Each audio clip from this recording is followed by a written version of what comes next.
All right, welcome everyone. This is Relax Teams. Today is May 13th, 2021, and we're having a panel discussion on legacy and the impact of legacy. And to start it all off, we have a wonderful nonprofit organization that I don't think enough people know enough about, Rolling Thunder, and we have Dee here to talk about Rolling Thunder. So the question I'm going to ask you, Dee, is tell us about Rolling Thunder and how can we help? Okay, well, let me begin by introducing myself. I am Diane Malanga, and I am the current president of our chapter of Rolling Thunder, that is New Jersey 3. There's 88 chapters throughout the country, 33 states that represent. Rolling Thunder is a nonprofit organization who sets up to lobby our government to bring home the remains of our POW MIAs from all wars. That's our front burner. Then our second burner is to support our veterans throughout the country who are suffering, whether they're in a hospital with PTSD or maybe missing a leg, or the families who are left behind, called TAPS, which is a program that we follow the families of the young men and women, children of fallen soldiers.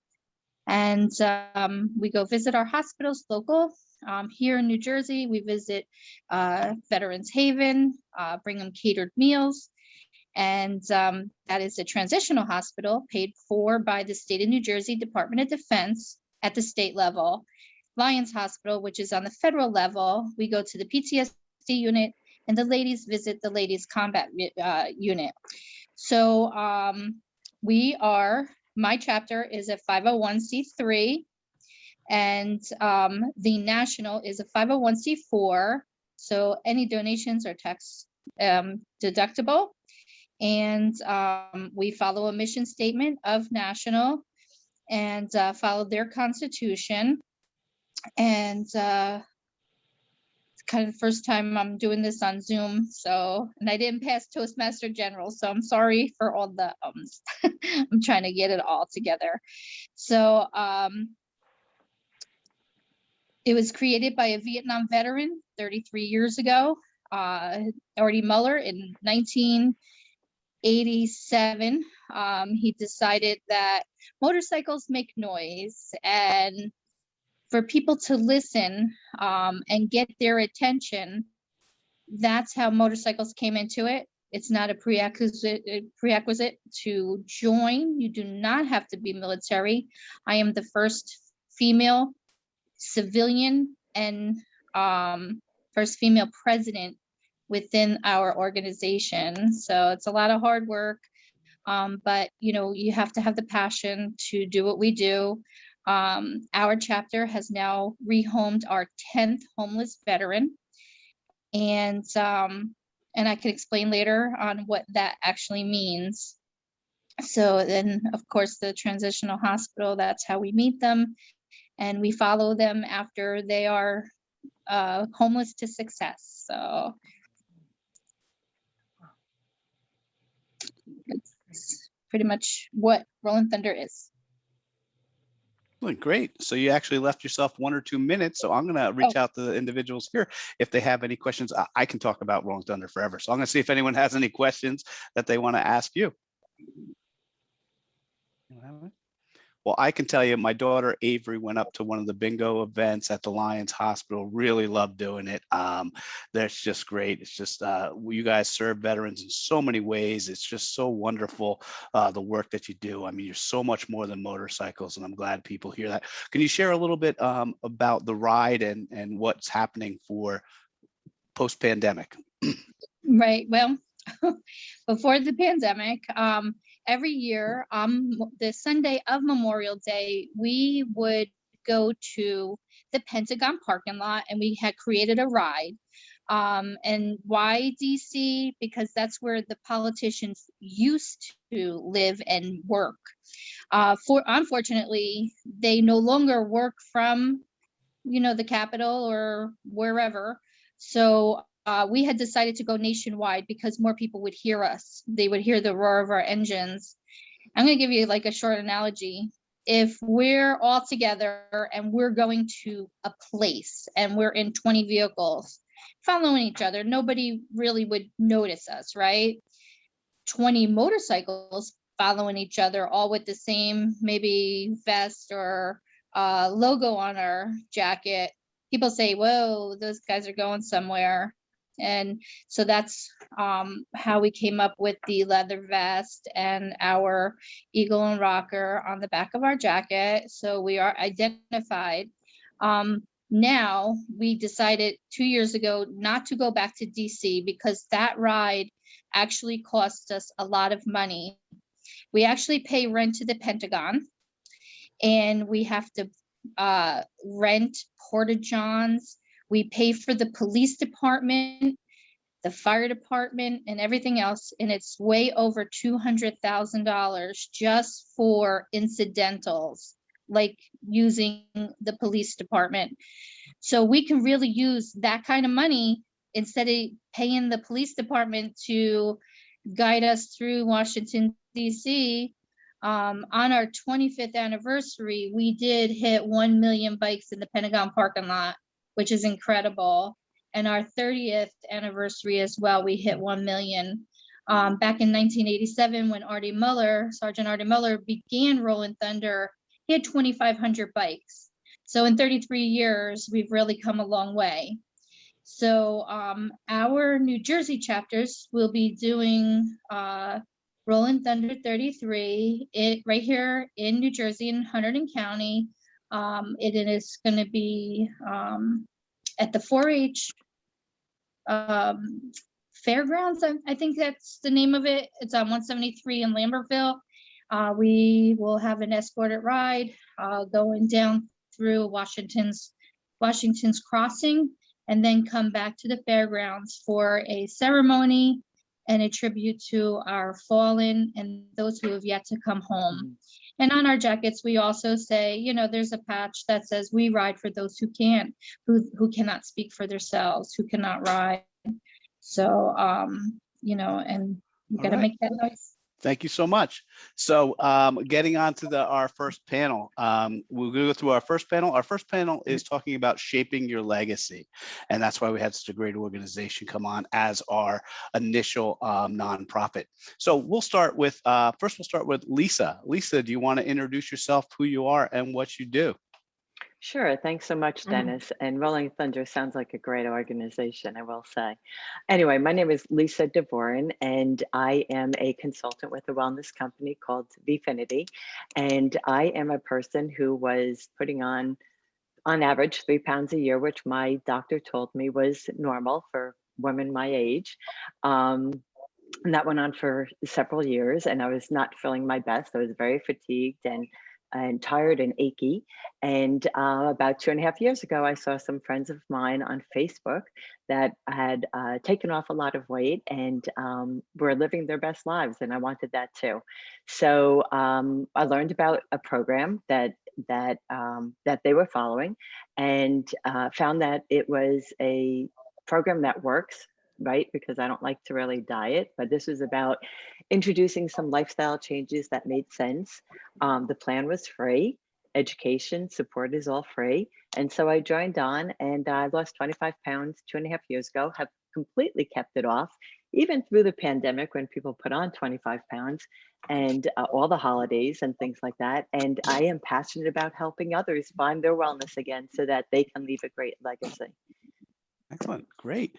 And next up, we have Candido, sir. Candido, you want to introduce yourself? Morning, everybody. My name is Candido Rodriguez. I'm a financial advisor with Northwestern Mutual, and we work with businesses and individuals who like to help their families and community to grow and improve by developing a personal plan, and which, using the resources they already have, help them make their dent in the universe.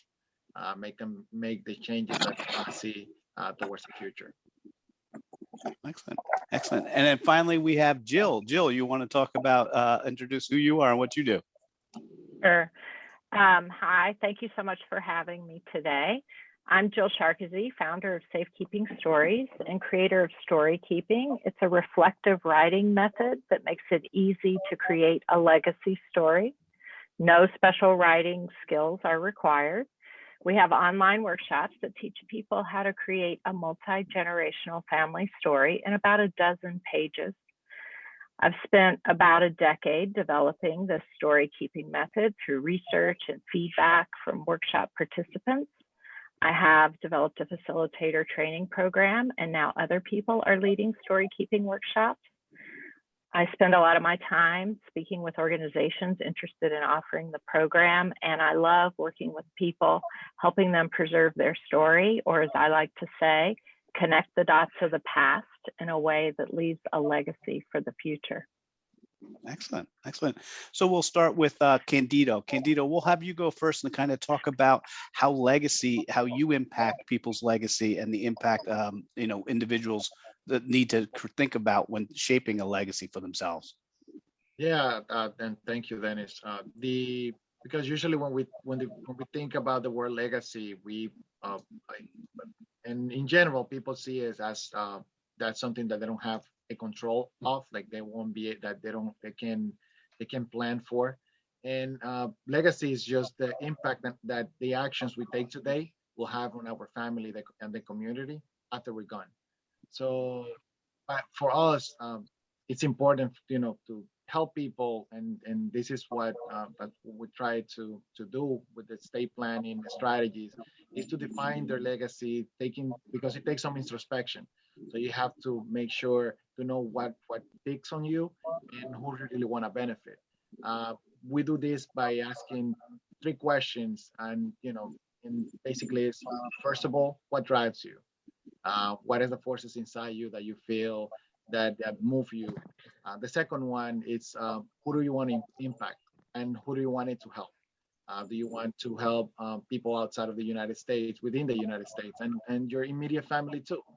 And the third one, it's the kind of mark you want to make. That change, that small change, that little hinge that move that big door. So that's our strategies help people figure it out and find out what are the changes they want to bring to the world. So one quick question for you, Candido. Do I need to have a lot of money to leave a legacy? Reality, no. It's again, the legacy is the impact that you leave. Even how your kids grow up, how they carry your name, it's part of the legacy. But the important thing is not the money, it's the intention that you have. What is the, what are the institutions like Rolling Thunders that you would like to fund? Like, even you're not here, your name is still there. Like probably living a small amount of money that can grow over time and pay for your grandkids or great grandkids in college. That's how legacy works. Excellent. Thank you so much. Next, we'll go back to Jill. Jill, do you want to tell us a little bit more about legacy? It sounds like your business is all about legacy, so share that with us. Completely resonate with what you're saying. I guess the best way to say it is like, you want to preserve your parents' story, your grandparents' story, but what people don't realize is their story is your story, and your story is your kid's story. We're all leaving a legacy story, whether we know it or not. So making that legacy story conscious and intentional, as you mentioned, can feel overwhelming to people. So I created this story keeping program to provide an easy and clear path forward for people. And what we do is we have people consider stories they've inherited, who they've become from being in their family, and then we show them how to impart some bigger ideas about what it means to be in their family. And it's not about creating a perfect picture of a family. In fact, to have a healthy family narrative, you actually need to have the pain and the joy. And I think a really good example of this is this program that we designed for the Holocaust and Human Rights Education Center, where children of Holocaust survivors were guided to preserve these very painful stories and they realized how the Holocaust had impacted their own lives. Many of them were working in helping professions or engaging in social justice causes, or had to live very close to their parents in order to help them. But we guide people to notice some of the character traits that are alive and well through the generations. And in that particular case, persistence, love, hope, gratitude were things that were at the top of the list. And so, you know, they paint a full picture of the family story and capture those strengths too.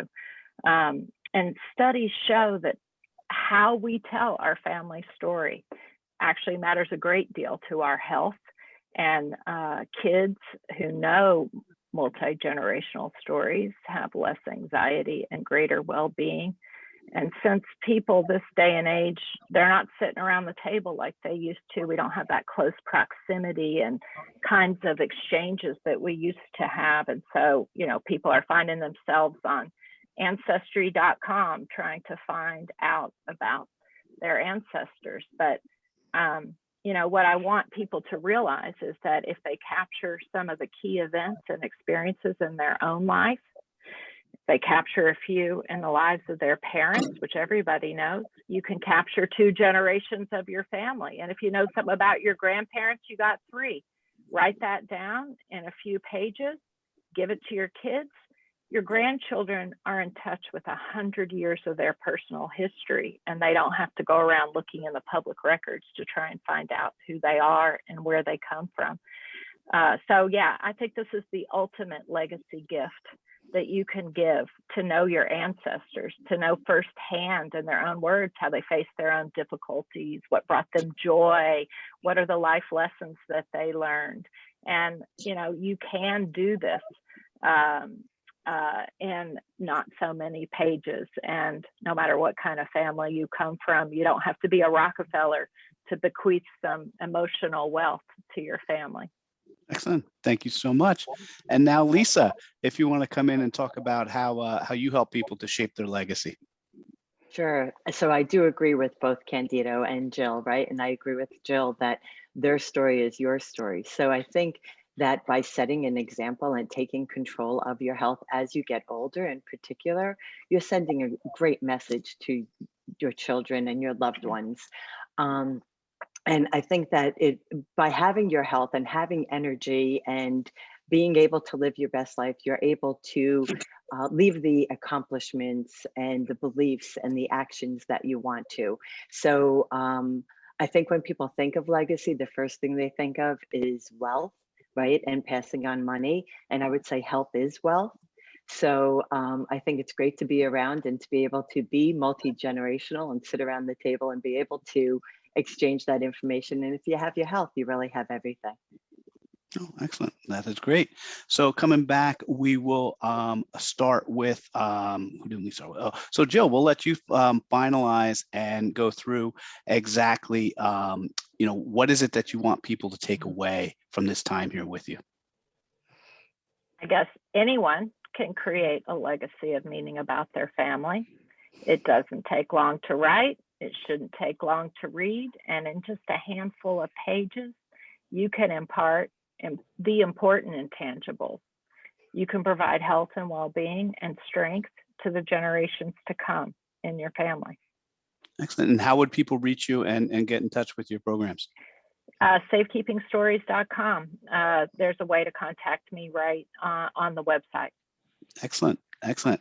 And next up, we have Lisa. Do you want to go ahead and tell what are the final parts you want to talk to people about?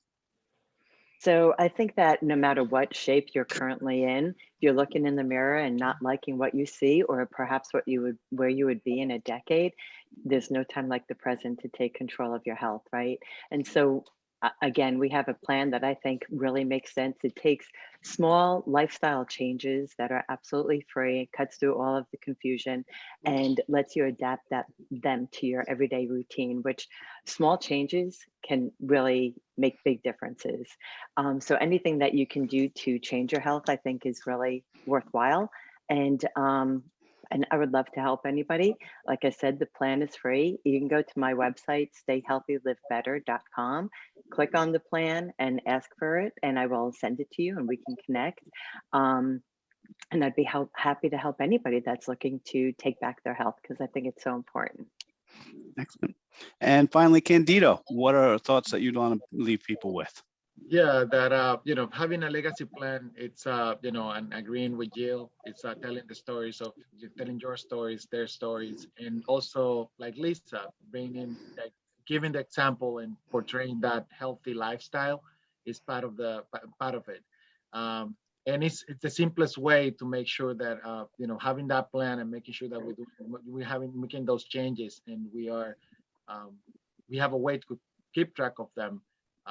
Is the best way to make sure that your loved ones wouldn't have to worry about anything but to mourn after your loss, and that your name can continue to carry on, either with that small endowment, or but as Jill mentioned, you know, that bequest can be not only emotional, it can be that story, that one sheet of paper that tells them, that one sheet of paper that can tell them who you were and, you know, where you wanted to go. Excellent. Thank you all so much. So getting on to our second panel. So we'll start out with the panel now. I gave Diane a little extra time in the first introduction because I knew I was going to take a little bit from it here. So first we'll have Diane from Rolling Thunder, and then we'll reach out to Steve and Mariella. So Steve, do you want to share a little bit about who you are and what you do? I sure do. I want to thank you for the opportunity. And first of all, I want to congratulate Diane. Her organization is so admirable in what it's pursuing to do that you really have to say thank you very much. Now, about me. If you're looking at my face, I'm the oldest guy on the panel by probably about 30 years. My younger daughter and I, in 2014, formed a website called My Life's Message. And what prompted it is I've lived in 18 different places, foreign and domestic, over my lifetime. And who's going to know when I meet my maker? So on the website, you can put the email addresses of all those you want to know, like, bye-bye, I'm gone, I'm history, it was nice knowing you. Or on that same website, you can list what your burial desires are and your funeral directions, and you can put documents about where to find your safe deposit box and your will and testament and all that kind of stuff. But this is a subject of legacy, and this is where it ought to be the Jill and the Steve show, because the legacy part of it is where you can leave your life stories that you want to be remembered by. And they can be stories, for example, I was going to write a story and say, my favorite story is I love to sing. And I've been singing since I was in junior school. I sang Sleep Kentucky Babe when I was in 6th grade. I sang I'll Be Seeing You Again in my high school graduation before 1,200 people. I directed a carousel performance at Bates College where I went. And I've sung under directors like Vessel Most of the Cleveland Symphony and Howard Shore in the Lord of the Rings trilogy. A lot of stuff I want to share. And most importantly, it's what I want to leave behind for my children, my grandchildren, to say not only who were you, what was your name, but who were you as a person? And that's what My Life's Message is all about. Excellent. Thank you so much. Mariella, do you want to share a little bit about who you are and what you do? Of course. Thank you, Dennis, for putting this together. Just to tell you guys a little bit about myself, I am a financial advisor with Mass Mutual. I actually used to be an accountant before I decided to switch careers. And then what I realized I wanted to do advising, but what really made me passionate about becoming a financial advisor was seeing my parents come to this country from Peru. They came here, they started their own business. Then they decided to be self-employed workers. And I saw that the lack of financial plan in their lives really put a hurdle in it. And now my father is almost 60 with no retirement plan in place. And I realized that there was a need for education in the Hispanic community. Right. So it made me even more passionate about helping small business owners. And as a female advisor in a male dominant industry, I want to give back to those business owners, not just women and Hispanic, but also those who can use sound advice to protect their future, leave a legacy, and to be able to retire without running the chance of running out of money during retirement. Excellent. So to start off, we will go back to Diane and let Diane talk a little bit more about the impact on not just the the people who are left behind. And I think you can address Gold Star and different things from just the whole military side of things, because there's no one who leaves a greater legacy in my mind than a soldier. And you want to share a little bit about that, Diane? Sure, of course. We actually have different ranks in the family statuses. Blue Star family, which is me. I am an Army brat. My father served in 2 wars. My son just retired from the Army, so I'm considered a Blue Star mom. Our Silver Star moms or Silver Star families are the families who have a soldier who has been wounded severely, maybe traumatic brain injury, PTSD, loss of legs, IEDs, which is explosive bomb devices. So those, travel all over the country trying to see their families. So we raise funds for them to be able to stay at Fisher House, which is usually a house, maybe like a boarding house that is close to a veterans hospital that will house the families. And of course, the Gold Star moms are the families who have made the ultimate sacrifice, whether it's their son, daughter, husband, wife, whatever. So we, we help and sponsor so many programs. And then I remember your daughter at our nursing home, our Lions Hospital. Some of these guys are some serious bingo players, right? So these guys were either Korean War, World War II, which is the generation that is almost gone. We lose a World War II veteran every day because of their age. They're into their late 90s now. World War II ended in 1945, if I remember correctly. But those guys are older and they are really, truly dropping out. So what better way to go play bingo with them, and we bring them snacks and food and Patriot Bucks. They win money so they can go to the commissary to go buy snacks or whatever that they don't get. And we have people who make us quilts and lap blankets and crochet stuff for our nursing home. And I did tell you about our 10th veteran we have rehomed, which means that they came to the facility with absolutely nothing, just what they have on their back and in a duffel bag. And they do a 2-year program. They get clean, whether it's drugs or alcohol, some type of addiction, regardless of what it is, they have nowhere to go. So this facility rehabilitates them. They get them a job, and after 2 years, when they're ready to go on their own, where do you go? You have nothing. So HUD gets them an apartment. So you get an apartment and it's absolutely empty, right? No, not under my watch. They literally move into an apartment with absolutely everything that they need, whether it's a fork and knife and spoon, pots and pans, towels, blankets, pillows, it doesn't even matter. They go into an apartment completely furnished. And that's what we do for them. And, so we do so much more than just ride a motorcycle. We are supporting our guys who really have been forgotten by our government and by our people. For many, many years, Vietnam War veterans were called baby killers, and we can never erase the past, ever. What has happened is done and over with. We can only make the future better and never forget, that's where Rolling Thunder's legacy would come in is to one of our coined phrases is that we will never forget.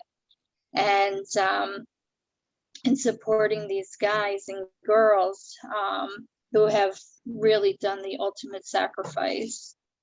So I hope that answers some Oh, questions. definitely answers the question. We'll come back to you with the final one. So next up, we'll go back to Steve and let Steve share a little bit more about the storytelling and the legacy that you guys do. I'm going to revert back to something that Jill mentioned, that is Ancestry.com and 23andMe, which go into DNA types of thing or enumerate who one's ancestors were without telling you a clue about who they were as people. And so we look in terms of telling the story, you say, this is going to tell you about who I was as a person, what my favorite hobbies were, what kind of a person I was. I can write about being angry. I can write about dignifying people. I can do all sorts of things that I hope my children and grandchildren want to know about me. I'm going to turn around and say, unfortunately, most people my age are reluctant to face their demise. And so they keep postponing writing these stories rather than having the joy and challenge of putting them on paper or even recording them in a recording device. So really the burden is on children and grandchildren to go up to their parents and grandparents and say, hey, mom, hey, dad, hey, grandma, what did you do when you were a kid? Where'd you go to school? What kind of friends did you have? Did you play sports? Did you perform any kind of art, music, or dance or anything? What were you as a person? What were your jobs like? Did you have good bosses or horrible bosses? Did you have a good experience or bad experience? And that's kind of what the vitality of being able to relate these things for the benefit of our ancestors is all about. Well, I know I just unfortunately lost my dad, who was 83, just the end of last year, last month. So, and going through and they were able to live. My parents made sure that they've lived their last 25 years like it was their last day, and we know all about it. But most importantly, it was just, we celebrated his life. We didn't mourn it, and I think it's an approach to take towards legacy. And for those left behind, it can be very helpful to really know those things and to know that someone's enjoyed their life. Mm-hmm. Amen. Excellent. So next up, we have Morella. You want to speak? You want to talk a little bit about the legacy shaping and planning that you do, and impact specifically on those that are left behind. Yes, of course. So it's really, most people don't think about the day that they're going to leave this earth, right? And it's, unfortunately, when we die, some people leave behind assets. Sometimes they also leave behind liabilities. And there are a lot of times where those assets are not passed down to the loved ones that you want to be able to enjoy. And it's not passed down in the most efficient manner. And just to share a little story, just last year, I came across a family where the dad had passed away and he left behind 8 real estate properties. He liked to do real estate investments. And he also had assets in 11 different brokerage accounts and bank accounts. And he also had unpaid taxes. And even though his estate was a sizable amount, it took the family almost 2 years to be able to actually enjoy the legacy that he left behind for his family. Right, so this all could have been avoided if there was proper planning in place, if he had done proper titling of assets and use some financial products that could have mitigated some of the tax exposure. So when people ask me what does legacy mean and what does it mean when it's shaping your legacy and the impact of the people that's left behind, I say it's preparing for the unfortunate day that we leave this earth so that our loved ones aren't burdened with having to deal with the complexity of our estate and can instead take the time to mourn properly or celebrate, really, because that's also a process of grieving.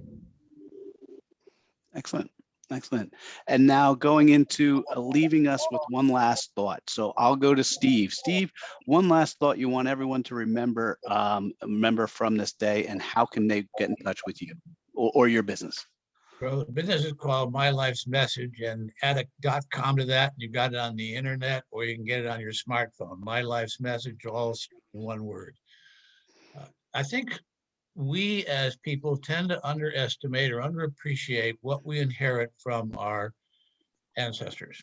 And I'm not talking about blood and DNA. I'm talking about characteristics. For example, my father had a very high temper and was a very angry man. And so I have made it a point to bury my anger and to put a smile on my face and be a loving person. So those are characteristics that are passed down from generation to generation, and we underestimate the value of those in our own personality. By sharing stories like this, our ancestors, our children, our grandchildren will know more about us and be able to deal more with their own personal lives.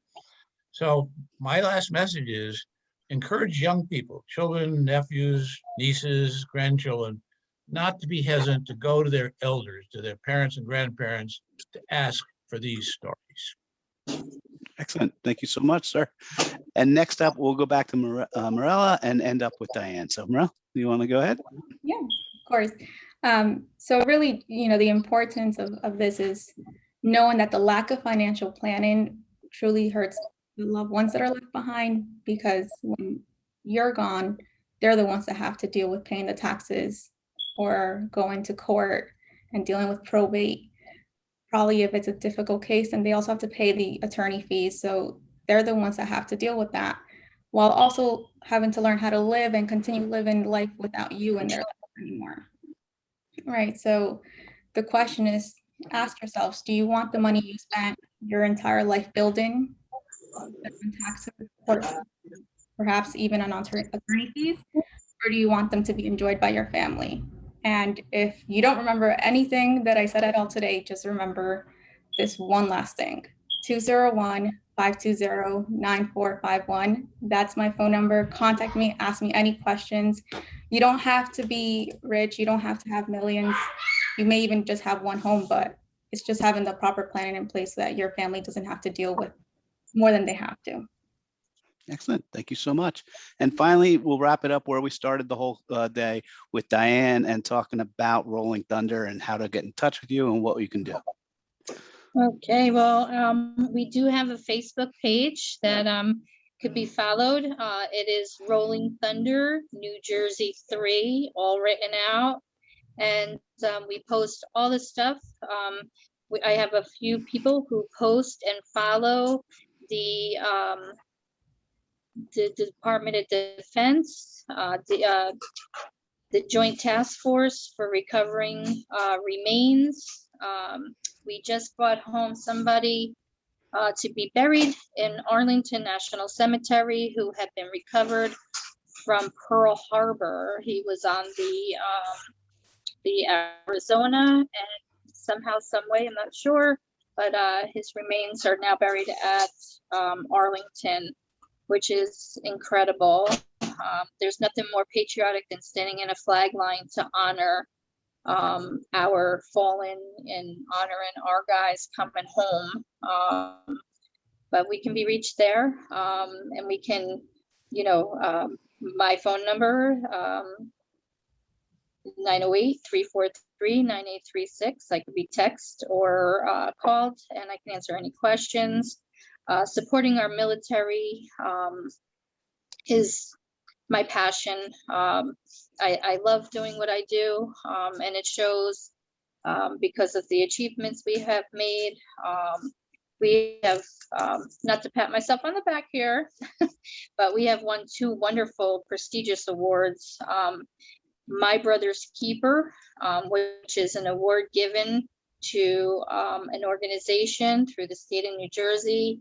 And the meaning of My Brother's Keeper is exactly that. Even though it's a brother, it's in the military structure, it's brother. And we do take care of things that aren't being taken care of. So, and we also have won a Medal of Valor, which is the highest honor in the military. As a chapter, we were awarded a Medal of Valor because of all the fabulous work we do. And you know, makes me proud to wear that on my my chest. Obviously, we don't wear the Medal of Valor. That is for you know, somebody to be honored, but we did make a patch out of the actual medal, and we wear that proudly. It's a lot of work, and but it's so rewarding at the end, you know. I will do that with or without recognition and until my last breath. And I can attest that you are a working fiend when it comes to helping out our military and people. Just a beast at it. Now, now, are there any of the raffles left for that wonderful bike that you guys raffle off? Are there some I raffle tickets do. left? I have right now we are raffling off a bike. The money and the proceeds from that motorcycle helps veterans throughout our country, nationwide. It is if you win the bike this year, somebody, a very wonderful benefactor to Rolling Thunder, has promised to pay the taxes, so we do not have to pay the taxes this year, or the winner of the, and so you're really only buying a Harley Davidson, fully custom and fully stocked. It's a beautiful bike. Excellent. So what we'll do is when we share out this video and the recording, we'll have a link to that so that people can get so people can get some of those tickets. Yeah. Well, I want to thank everyone for participating today. Again, there's nothing more important than shaping your legacy. You shape it here. You shape it every day, whether you realize it or not. And you know, I know everyone here is making sure to help people to do the best to shape their legacy. And I want to say thank you. We appreciate that. And if anyone has any questions or anything, they can reach out. I'll make sure all of your contact information is in with your videos, and we'll cut up the different sections and have some content back to you all. So I just want to say thank you, everyone, for attending. And all right. And that Thank should, you, Dennis. you're welcome. Thank you. That should end.